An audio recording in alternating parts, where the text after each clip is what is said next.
Hi, my name is Will, and welcome to today's episode of the Salesman Podcast. On today's show, we're looking at how you can say less and get more from your sales pitches. Today's guest is Brant Pinvidic, and Brant has spent over 20 years in creating, directing TV shows and movies. In his time, Brant has spent he's developed some of the most advanced pitch and presentation techniques, and now teaches this to people in all walks of life. His book, 3-Minute Rule, Say Less and Get More from Any Sales Pitch Presentation. We'll link that in the show notes. It's available on Amazon and everywhere else. And with that, Brant, welcome to the show.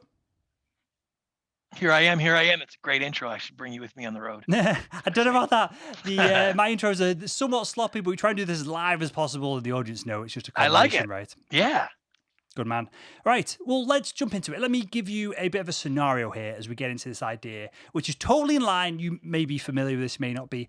Totally in line with what we do over at salesman.org, which is our branding is making selling simple. So I think we're going to be on the same wavelength with a lot of this stuff, right? But let's say Sam, the salesperson, he has now earned the sales presentation. He's done his cold calls, done his cold emails. He's in the room, so to speak. So the prospect is even just like a little bit interested in hearing what they've got to say because they wouldn't share their time with them otherwise.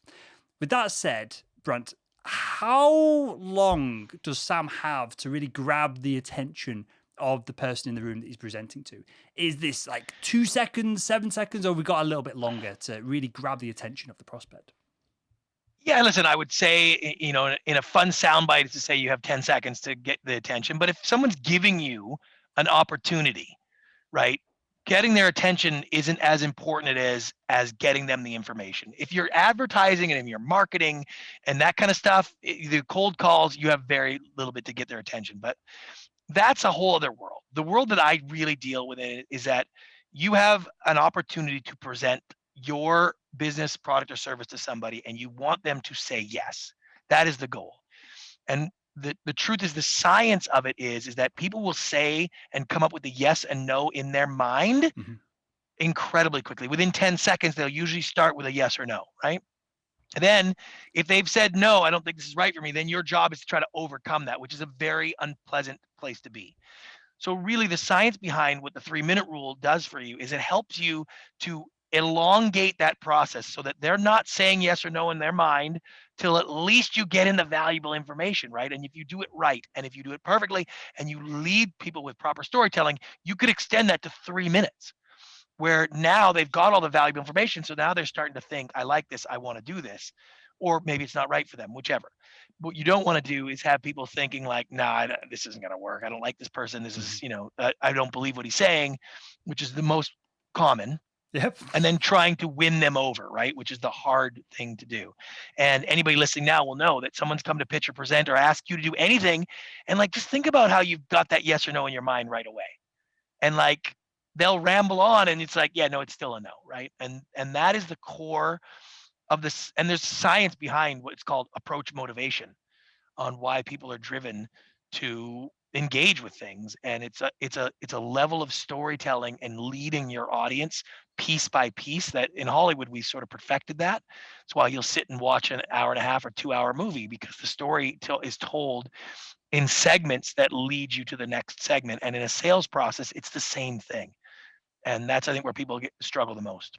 Yeah, I think people struggle in the fact that they will perhaps understand this idea of like the hero's journey or, these different archetypes of stories. Everyone's seen Lord of the Rings. We could break that down into this story archetype and these step-by-step processes. But then when they come to a presentation, the first thing they do is go, oh, well, our business is this size and we serve these customers. And you can see the people in the audience, essentially the prospects, just metaphorically slapping their hands on the forehead because they don't need to know any of that. They don't care about any of that stuff. No. So how I'll give you a great example of that. Sure. It was an investment opportunity that came around. My partner thinks it's a great idea. He sent me their webinar and I already had my checkbook out. I was going to write a check. I mean, it's a simple business, a car wash thing. I'm in. But the people doing the webinar and the presentation got on board and they spent the first 9 minutes telling me who they were. Let me do our introductions. And he did his for a couple of minutes. And then he passed it to his partner, who did his, telling me where they live, where they went to school, what they did, their family. And it's just like, you guys want to make a personal connection with me and make me feel like, and I haven't written it yet. I haven't gone in, all because of that. Because then for the next And I sort of watched the next 15 or 18 minutes, but I was off doing other things and I wasn't really paying attention. And my brain was like, I kind of don't like these guys.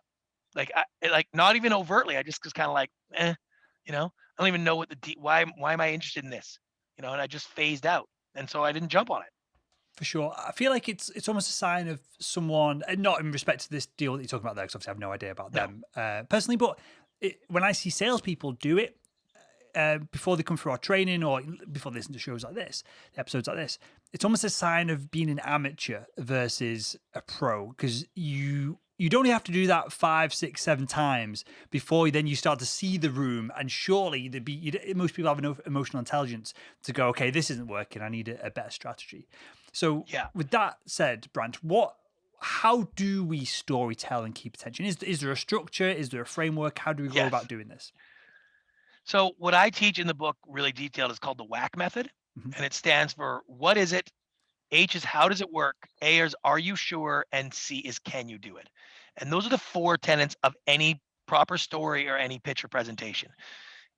The very first thing is, what is it? People want to talk, like you said, they want to talk about the size of the market. They want to talk about their background. They want to talk about their history. They want to talk about, the problem that people are facing. And it's like, that is not where people want to do. Your mind naturally gravitates to, what is this? And if you've ever had somebody droning on about something and you've said to yourself, like, could you just stop, just tell me what this is?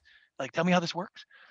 And that's the structure. So it's, what is it? Which is literally, what do you do? We are an electric vehicle company that makes controllers that make your electric vehicle company go faster, whatever it is, right? Like, it's, what is it? I got to know what we're doing, right? And then how does it work is literally, what is the process, right? You're an app that connects social media influencers together to sell products. It's like, okay, well, how does it do that? Oh, it's based on this function. You have to have 1 million followers. Like, what are the structures? How does it actually work? After that, after I, as the audience, understand those 2 things, now I'm open to validating it. Now I'm open to seeing that it's real. And that's, are you sure? Does this make sense? Is there a market? Have you done this before? Do you have the patents? Like, what is the, are you sure? How do you get your audience to believe that this is possible? And then, and only after I believe and buy into those 3 pieces, then I care about you. Who are you? Can you actually do it? When is it available? When will the technology be ready? Have you ever done this kind of thing? Like, do you have a full-time job? Will this be a part-time job? Like, any of the actual physical elements about you and your company.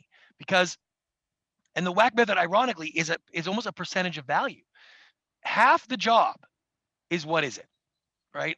If I'm looking at this car wash investment and I don't really think car washes are a good investment, like, nothing else matters. If I like car washes, I think this is a good idea.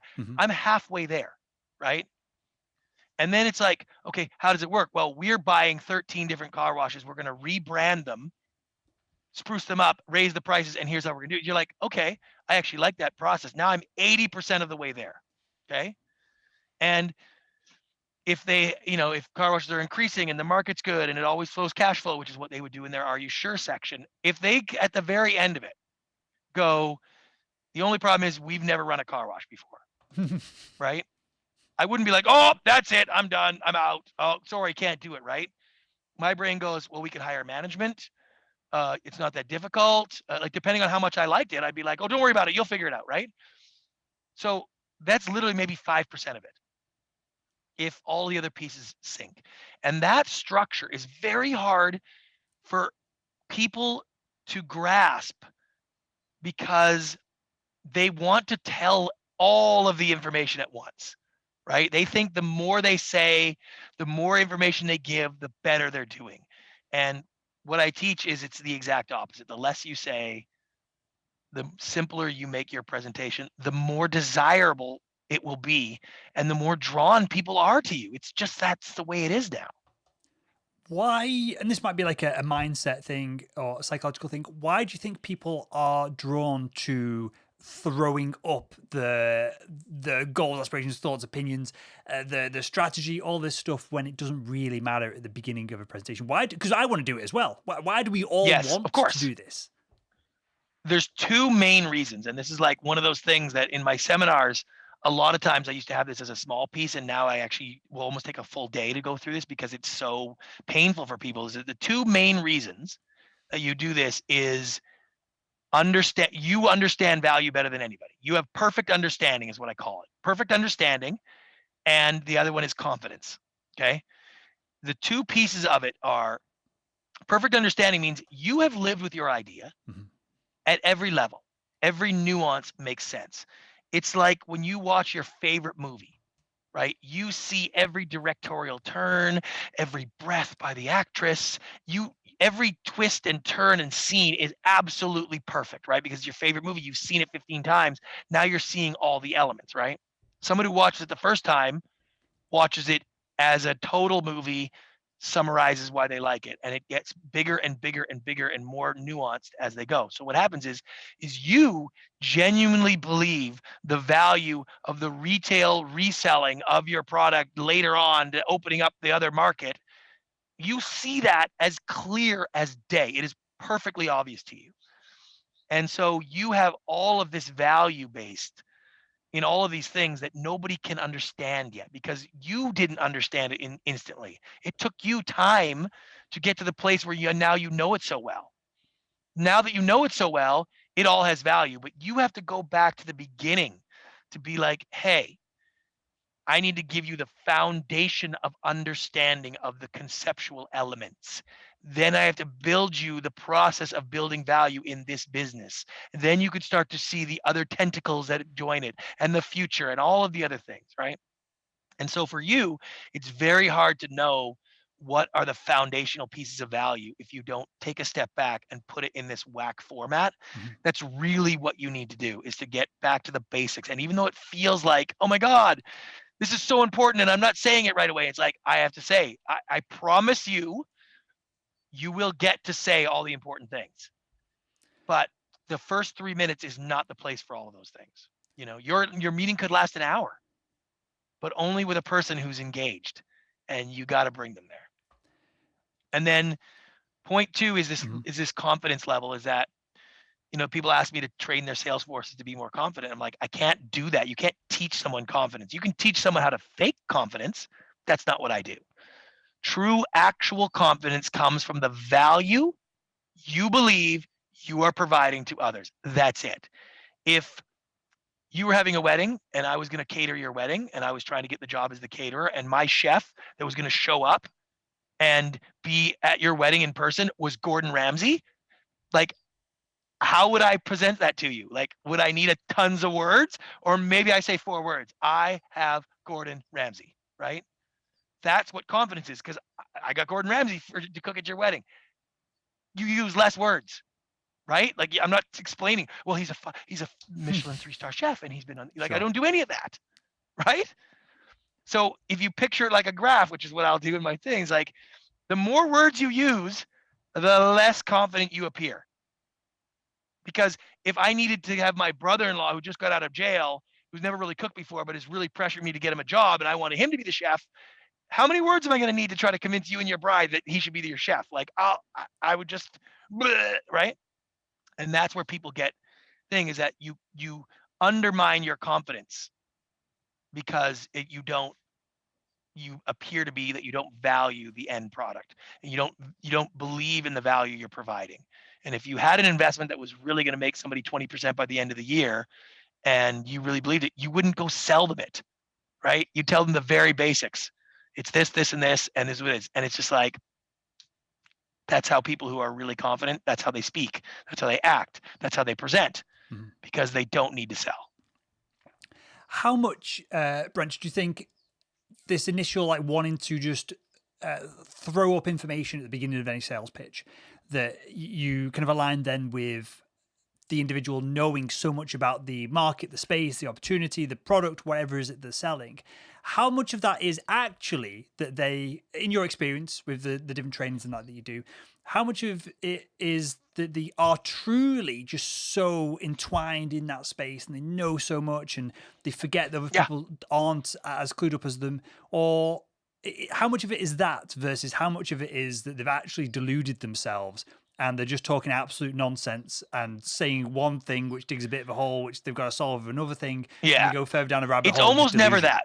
Most people are not deluded about they really believe in their product, business, or service. That most people do.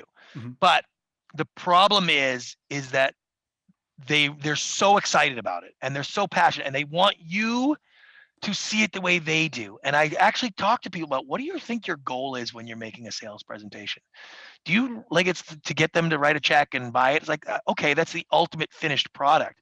But really your goal of any presentation is to translate information from your knowledge to their understanding.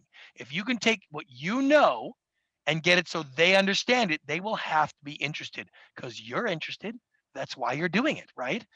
If they understood it the same way you did, you'd have won that. So the goal is that translation step from I know it and I want you to understand it. And when you mix the passion and the excitement, and particularly with, like, I deal with a lot of biotech and scientific stuff, and because doctors and those scientists have a lot of trouble explaining to people the simplicity of their immunotherapy cancer drug. Mm-hmm. Right? And what the business of that is, because they want to talk about the breakthroughs. And so they get so passionate that, again, they're throwing up all this information, but to them it sounds totally normal and natural. Like, of course. And so most of it is that. Unfortunately, what comes across in our world today, because we have been poisoned by the years of clickbaits and click funnels and overpromising marketing and the elevator sales pitch, that our natural instinct is to distrust people. I'd say it to these guys all the time. If your new drug cured cancer, do you think everybody would believe it? If you said, oh my God, we just finished our trial, I have a new drug, it cures cancer. Would you be like, oh my God, let me get my checkbook out and give you money? Right? Or you'd be like, yeah, whatever. Mm-hmm. Right? And I've had that with companies that have these huge grand claims. And it's like, you can't say it like that because no one will believe you. Right? You used to be able to do that. If we could get a time machine, go back to the 70s and 80s, you could make big claims. Would you like to lose weight and eat anything you want? And you're like, yes, I would. Okay, let me follow your thing, right? You could lean into somebody at an elevator pitch and be like, excuse me, sir, I have an investment idea that can make you 10 times your money by the end of the year. Would that interest you? Oh, yes, it would. Tell me more. Like, that doesn't exist. Somebody in the elevator leans in and says, like, I have an investment idea that'll make you 10 times your money by the end of the year. Are you interested? You'd be like, get away from me, right? That's the last person you are going to give money to. What if he actually had an investment like that? Like, you know what I mean? Like, so by saying it that way, by presenting it that way, by overdoing it, he's ruined his chances. And I see that a lot. And sometimes for me, it's to my benefit because a lot of times I'll participate in the process of growing a company. And it's like, wait, like, you're turning people off. You're making people doubt your technology because of the way you say it. Like, how about we restructure it? Then people will actually look at the data and believe you. So that's the most common thing I see, is they want to bombard people with information and they don't realize it subconsciously and sometimes overtly lowers their value. Yeah. So my background selling medical devices, and at the time I was selling them, all the camera systems, endoscopic camera systems that I was selling in the operating rooms were switching from 720p to 1080p, right? I had what you're describing here is like, it's bringing this up, this really vivid memory in my mind. I went out with a more senior sales rep and he said one line. I was like, right, I'm stealing that. I'm using that every single time. And he was speaking to a surgeon who had glasses on. The surgeon was like mid-60s, getting on a bit, but still crushing it, and really important. One of the best colorectal surgeons in Europe, right? And he goes, yeah, it's the difference between having either dirty glasses or a crappy prescription and having brand new glasses and having them clean. And the surgeon was like, oh, I'll try that. He came in. It was exactly what he said. Literally, yeah. That was the difference. And then it was the conversation on the back end of, oh, well, do you think this will help you make less mistakes? Do you think this is less likely, less litigation that can go on the back of this? And it was just that one phrase got the ball rolling with this surgeon that had no interest in new technology. It's not like me, because I used to love talking about it all and the connections and wiring it all up and going and selling and training everyone on it. I would talk for days about all the nonsense. This studio we've got here for this podcast. Yeah. I love talking about all this kind of stuff. But you try and go into that kind of conversation with technology adverse surgeon who just wants to do colorectal surgery, not have any issues, wants to Yes. go home. And again, that metaphor absolutely changed it for me when I first picked it up. And as you were talking the brand, that story kept kind of coming back to the forefront of my mind. So is that kind of what we're looking at here, of how to narrow all the scope of our complex products down into, not, is it fair to say, a Yes. soundbite? Is that a fair way of saying it? It's not a soundbite, because sound bites make people uncomfortable, right? Because Sure. they know, again, it's like, if you look like you're trying, if you look like you spent all this time to like orchestrate your pitch, people are repulsed by that. We're very sensitive. We have an hypersensitive audience, basically. And so what you want to do is, when you're looking for the quote unquote soundbite, I actually would go back and be like, what is the simplest way you can explain what it is? What's the simplest way, so that people get it right away, so that their next question is like, okay, and how does it do this? What happens next? Like, there's something called and then storytelling. And a friend of mine, the late great Stephen J. Cannell, wrote the A Team and all these, he coined that sort of style, where it was like, this happens, and then this happens, and then this happens. And there's no nuance to his stories. They're very straightforward. And if you've watched Law and Order or CSI or any of these procedural shows, it's the same show every single week. Why? Because that storytelling is so compelling.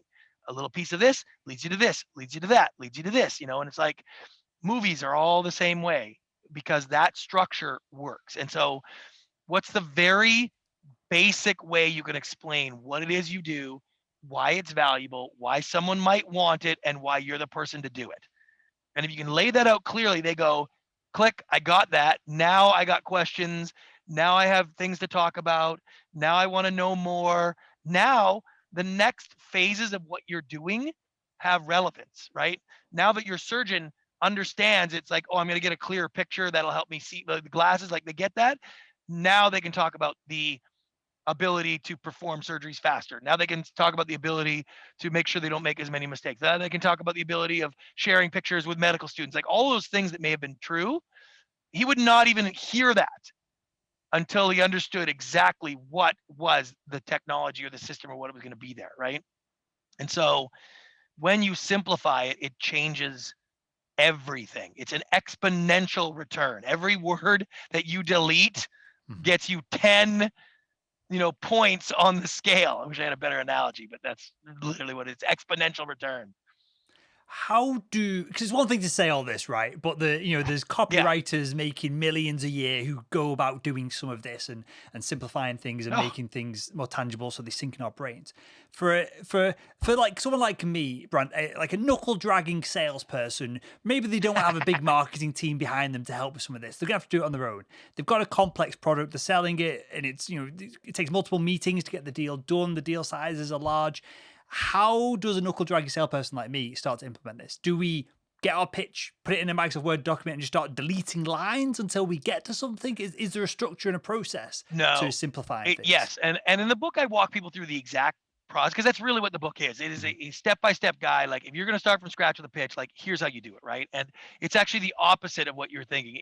I go back to the total from square one, right? And I talk about what's called the information pyramid, which is the fewer words, a little bit of information, and you build more words, more information. And so I have people try to do my this meets that exercise. A great one. It's a great exercise. This meets that, which is, can you describe your business in 10 words, 15 words, right? Total.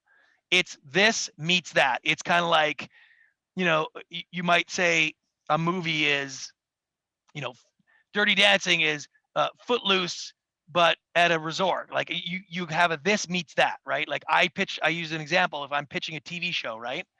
Very complex, huge, massive TV show.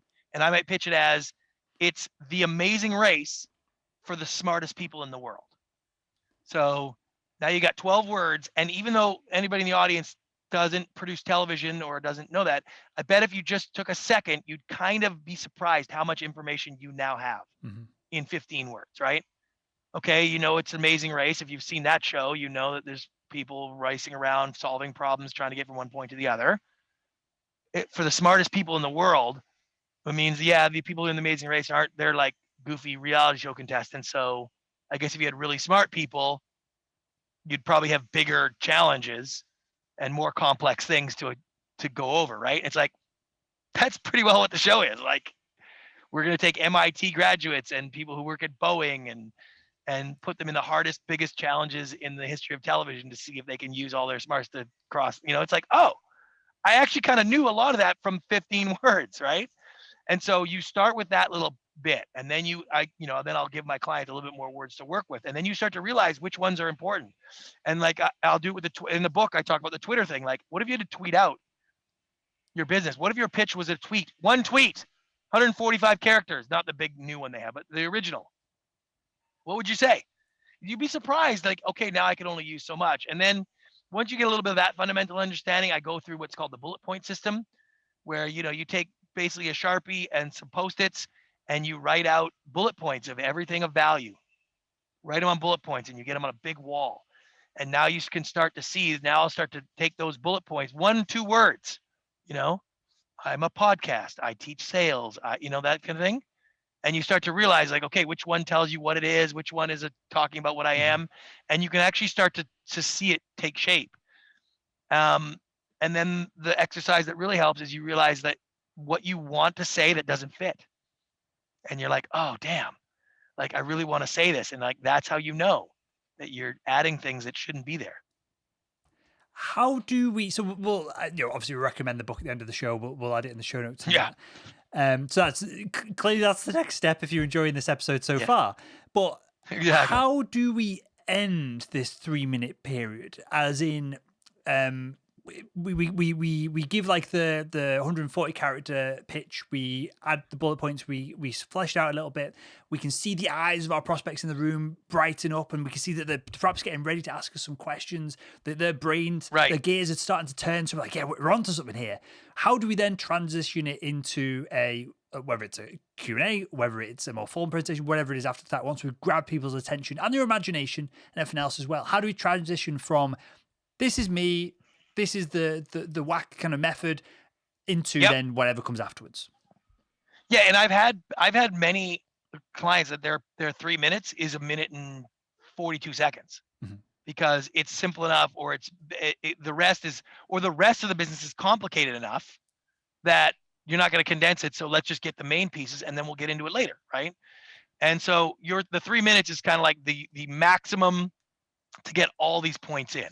And so I'll do, investor presentations with clients that are 20 minutes long, but the first 2 minutes, 3 minutes has all the core elements. And the transition from that into the next phase is called the information and the engagement phase. And that's the way we make decisions as human beings. We conceptualize, we contextualize, and then we actualize. And we go through those 3 steps. Doesn't matter if the decision is, what shirt do I want to wear for dinner tonight, or should I invade the Ukraine? Like, those are the same exact decision process. I conceptualize, I contextualize, and then I actualize. So when you're looking at your 3 minutes, you're basically going through the concept and the context. And then the next phase is the engagement. How do I do it? How do I actualize this? And that's where the longer conversations and the more details and getting into the minutia of the numbers and the history of things, right? And so that 3 minutes is, here's the concept, here's what this thing is and how it works. So now you understand that.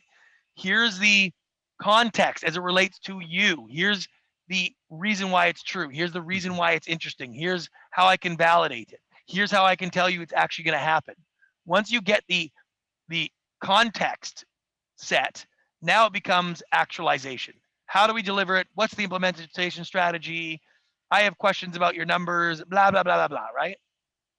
That transition is metaphorically, now I'll take some questions. Now let's talk about, what do you think? It's the pause. Like, I train people to like, you don't need to say anything after that, because your audience is going to be like, what about this? Or I was thinking this, or how about that? Or if it isn't question time, then it's like, it's metaphorically you saying, okay, I know you have questions. Here are the top 5 questions I know you're going to have. Let me get into those, right? And that's a lot of times the way I'll build an investor presentation. It's like, okay, I've given you all the details. Here are the obvious questions, right? What's our burn rate?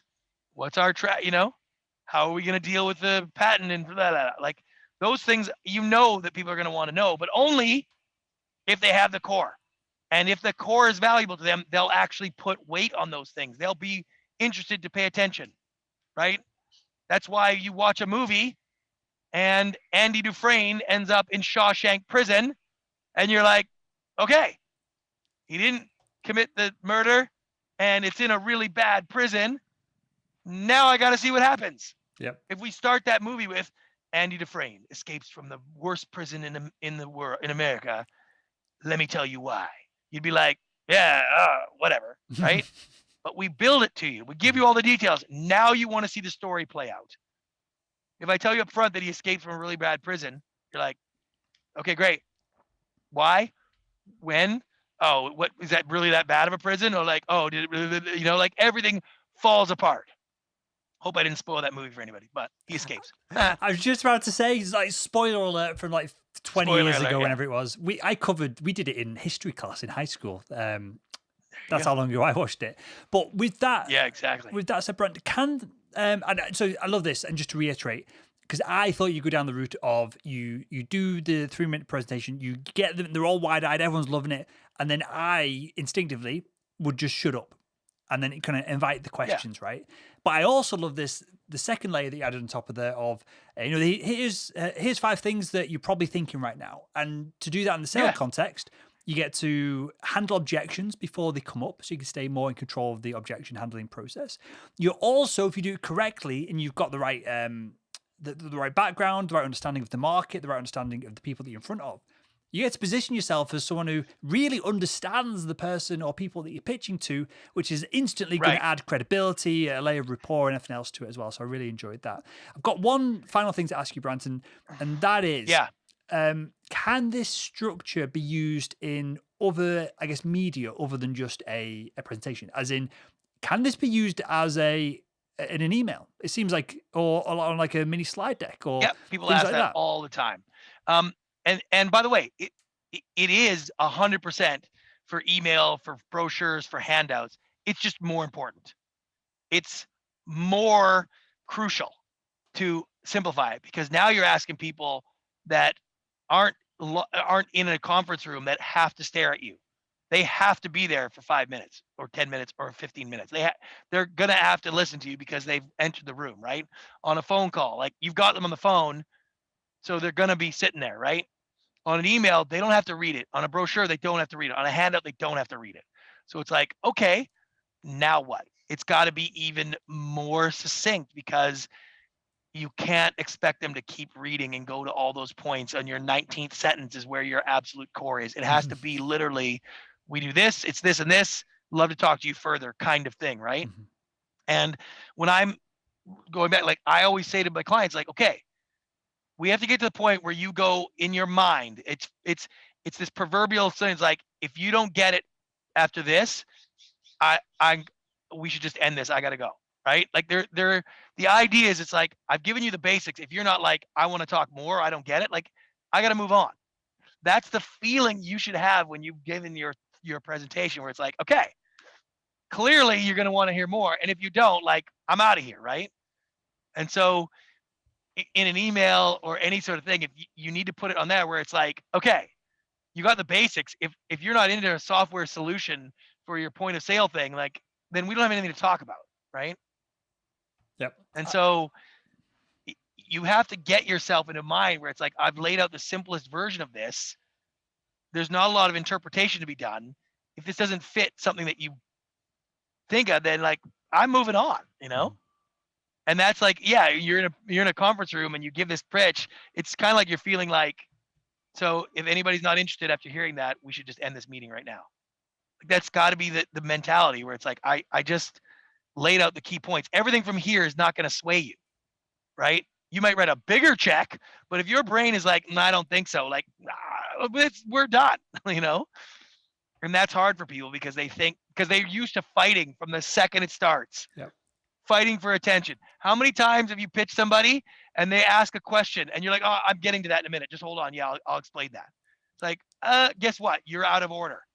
You have given them information in an order that leads them into a different conclusion, and added this question. And when I'm done, and when you read the book, you will never have. I guarantee you'll never have that happen again. No one ever will stop you and be like, "Wait, what about this?" Because that just doesn't exist anymore. Those pieces are laid out. At the end, they'll be like, "Okay, I have a new question," because it's based on something you've said. Mm-hmm.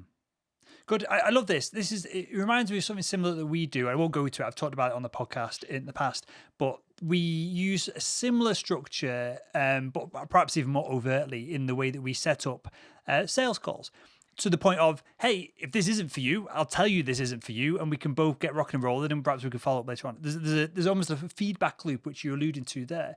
And as soon as, when we're training sales reps, as soon as they understand that they're going into a conversation, it's not a fight to the death. If it isn't right for the prospect, if they're not qualified, if you can't feel like you can help them, or they just don't get what you do, even though you know it's very succinct. And so they've obviously just got other things on the mind, other priorities, and maybe they'll come back to you in the future. Salespeople then go, oh, I don't need to be panicking about this. I don't need to be stressing about this. And as long as the pipeline at the top is full enough, all the rest of it just starts to work and happen for them. Yeah, and I think that the sales industry has gone down this road of, I'm trying to convince you. Yeah. Right? I'm trying to sell you. I'm trying to convince you. And the truth is, like, nobody's going to let you convince them. No one's going to let you sell them. If they feel you're selling them, they're going to resist. Like, it's just, that's the world we live in. So accept it. And what I train a little bit more is like, you're not trying to convince somebody. It's like, if I could get them to understand this, my closing rate goes up. You know, you watch enough Instagram or TikTok and you see all these idiot sales professionals that are doing these, you know, these little videos trying to tell you how to close this and handle objections. And it's like, oh my God, it's just, you're just asking people to walk into a minefield of rejection because people are sensitive to it. Mm-hmm. You know, we used to tell salespeople to use your client's name. Jeff, Bob, do you think, how about this, Bob? It's like, could you imagine if someone did that to you today? It's gross, could you imagine how your response would be? Like, you would be so you'd be just like, oh, this guy, you know? Mm-hmm. And that is still a lot of the sales process, is people doing things that are as ineffectual as that, right? And asking those leading questions, you know, like, if we came to deal terms today, is there any reason why you wouldn't move forward? Is like, I know what you want to get out of that. And it's a great idea, but everybody's now ready for that phrase. Everybody's looking for that. What do we have to do to get you in this car today? Like, as soon as you say that, your credibility just starts to drain. And then it's like, oh, will you say anything to make this sale? Because that means anything you've said, I now have to question. And that is the danger of this. Mm-hmm. And you know, I've had really good luck with training sales organizations to come into the process of, if I can make you understand this, you'll be interested. If you understand it and you're not interested, it's not right for you. But under no circumstances will I leave here without you understanding fully the value that this represents. I don't need to convince you, because your audience is smarter than you about what's valuable to them. End of story. You know, it's gross. And so you trying to the way I frame this up, Brant, is the podcast started off, this is like 6 years ago now, but this is like episode 740, something like that, because I was like doing okay in medical device sales, earning decent money, but I wasn't the top of the leaderboard. So I'll reiterate the story because people, the OG listeners will know this, but we've had a bit of a growth spurt recently. So I came home one day in Leeds, my little terraced house, and I sat there and I was like, right, how do I get better at sales? And it was a bunch of dudes and women from the 90s with like shoulder pads in their jackets, going, hey, just here's 5 ways to close this out. Here's like 3 ways to like essentially manipulate someone into staying on the phone for you for like 10 minutes longer. And I sat there and I was like, right. If I tried and the best, and I did it verbatim and I was great at it. If I did any of this bullshit with the surgeons that I was selling to, they'd be like, right, dickhead, you never get back in. You're gone. You never get in the operating room again. The surgeons would have like a lot of power. They wouldn't always necessarily have the budget to be dealing with the CFO in that situation. And I'm sure they'd be the same way. But you just instantly lose access. You can't say all this weird crap to someone. And this goes into what you're teaching here, Brant. You can't give them a list of features and benefits either when they've got their hands in a patient and they're trying to achieve something, Right. and you're there to demo a product that makes this easier, simpler, more effective, less risk of litigation, Oh, yeah. whatever it is on the back of it. You need to be able to, as I said, this is like the difference between having dirty glasses and clean glasses, whatever it is.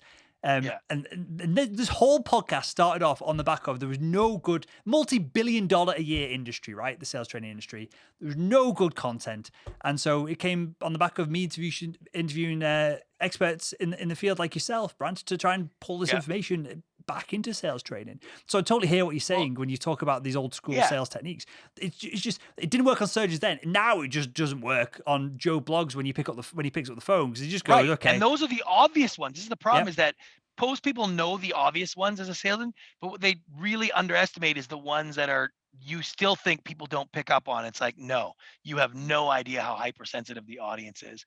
And I'll give you an example. Like I did a lot of work with Harley Davidson on their sales process. And as I'm in the dealership, it's like, they've trained their salespeople to be like, here's the features and the item of the Harley. And it's like, wait, what they had so much trouble with is that the customers were coming into the showroom with more knowledge about the models and the years and when this option was available and how often it is and the features. They actually knew more about the features and the benefit of a Harley Davidson than the salespeople did. So the salespeople are trying to compete for knowledge, and it's like, that is not why someone is walking into the showroom. They want to sit in it, they want to see it, and they want to know how they can get it. Yep. And it's like when the entire sales force started to train in a different mentality, a different mindset, which is like somebody who walks in kind of wants this anyways. Your job is to facilitate how they can put it in their driveway. And that's it. You don't need to convince them that it's better than this other motorcycle, right? Like if you think that's your job, you have missed the boat, right? It's like, and obviously the sales have done very well over the last little bit. I'll take credit for it, pandemic aside. But the truth is, it was a matter of that entire level of confidence coming to a different thing where it's like, I don't need to tell you all the details. If you ask how many horsepower it has versus the night version, like, okay, I'll tell you, but I don't need to come in with that guns blazing being like, here's what it is. Yeah. It doesn't make any sense. Yep. And they found just like, not only, lots of things, but besides the speed of transactions, how fast they were able to move people through, because it's like, okay, you come in there, you want to look at, can I get it? How much is it? What's the financing? When is it in? Can I get it customized? Like those are the real things people are after. Not like, this would look so great in your driveway. Wouldn't your friends be impressed if you drove? You know what I mean? You don't want to drive a Honda, a Goldwing. Come on. Like none of that.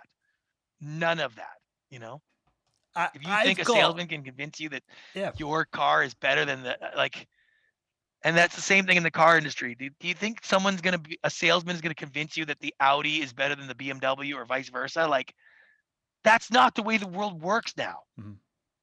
Right? Dude, I went into BMW, right? I've told this tale on the podcast before, but this just iterates the point. We'll wrap up with this. I'm conscious of time. I went to BMW with me missus. She had a BMW previously. I owned a expensive, fast BMW at the time. Went in. We just wanted to test drive it. We were going to test like a VW and an Audi or whatever it was as well. And then it was probably going to happen, right? The deal was probably going to happen.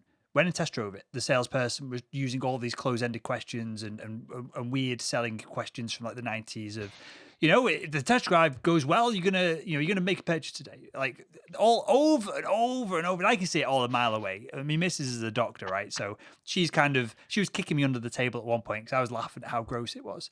And she was like, no, give him a chance, kind of thing. We knew the price because we'd been online, done the configurator, and we knew the monthly amount that it was going to cost. The guy wouldn't tell us the price. We told him the budget, and clearly the budget was must have been like close to the price or a bit lower. So he kept going out and be like, right, let me speak to my boss. I'm going to come back and then come back and I spoke to my boss.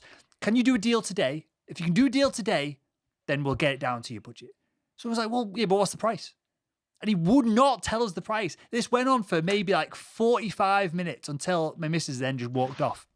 It was embarrassing. Yeah, isn't that crazy? It was insane. All he had to do was just tell us the price. And then if it's 100 quid either way, who cares? He probably would have just went for it, right?